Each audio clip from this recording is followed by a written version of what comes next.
je suis Laurent Bigot, je suis un haut fonctionnaire, donc j'ai commencé, je suis de statut de diplomate, j'ai fait 5 ans dans le corps préfectoral aussi comme sous-préfet. Donc j'ai été directeur de cabinet du préfet de la Dordogne, ensuite j'étais directeur de cabinet du préfet de la Corse, et ensuite je suis allé en Outre-mer, j'ai été directeur de cabinet du préfet de la Martinique. Et puis après je suis revenu au ministère des Affaires étrangères, j'ai aussi bossé à mon compte pendant 10 ans, et puis je me suis rendu un peu plus célèbre en rejoignant le mouvement des Gilets jaunes. Et du coup, quand j'étais sous-préfet, c'est moi qui commandais les dispositifs de maintien de l'ordre, et puis en tant que manifestant, j'ai subi le maintien de l'ordre. Donc avec ma fille, on a documenté et dénoncé les violences policières, tout le système de répression qui s'est mis en place à la fois contre le mouvement des Gilets jaunes, mais ensuite sur toutes les autres mobilisations sociales, et notamment lors de la dernière réforme des retraites, puisqu'au-delà du 49.3, il y a eu une répression violente dans la rue, avec des méthodes que certains ne veulent pas regarder, mais qui nous avons documentées. On a des heures et des heures de vidéos, c'est assez dramatique. Et donc voilà, moi je me mets souvent à disposition d'abord pour expliquer ce que c'est que quand on est haut fonctionnaire, c'est quoi notre job, parce qu'il y a beaucoup de gens qui ignorent aussi ce qui se passe. Il y a beaucoup de gens qui ignorent que de nombreux fonctionnaires et hauts fonctionnaires utilisent les marges de manœuvre dont ils disposent dans leur fonction par rapport aux injonctions et aux ordres politiques qu'ils reçoivent, sans jamais se mettre en opposition, mais il y a des marges de manœuvre.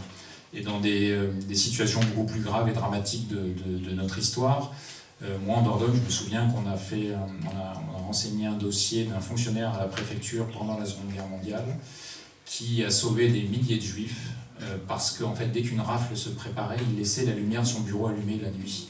Et donc les guetteurs venaient vérifier quand il laissait la lumière allumée, et on savait que des rafles se préparaient, donc tous les juifs, pas que de Périgueux d'ailleurs, de la Dordogne, se planquaient, ne dormaient pas chez eux pour échapper aux rafles.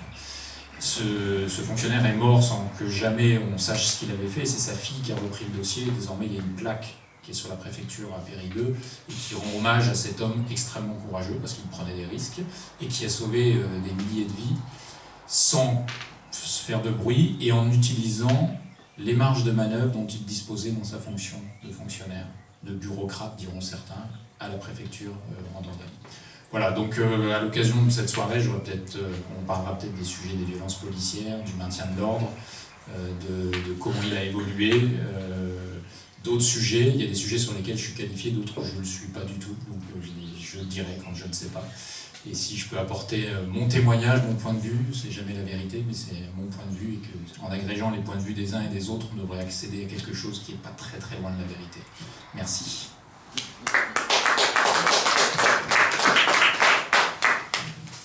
Donc voilà, écoutez, on va donc commencer. Donc vous vous installez comme vous voulez, par 2, par 3, par 4, par 5, par 10, comme vous le sentez. Et puis vous discutez autour de la 6ème République, je ne sais pas, pendant une petite heure, si ça vous va. Une demi-heure. Alors, une demi-heure. Et puis dans une demi-heure, vous me direz, ah non, on n'a pas fini, donc on rajoutera un quart d'heure. Et donc on arrivera à l'heure, mais c'est pas grave, alors une demi-heure. Et par contre, vous désignez parmi vous un rapporteur ou 2 ou 3, enfin comme vous voulez, mais l'idée ce sera de donner une parole ensuite de ce que vous aurez dit. Voilà, pour qu'on puisse s'en servir de base éventuellement pour discuter ensuite, si ça vous va. Est-ce que quelqu'un veut dire quelque chose? C'est bon pour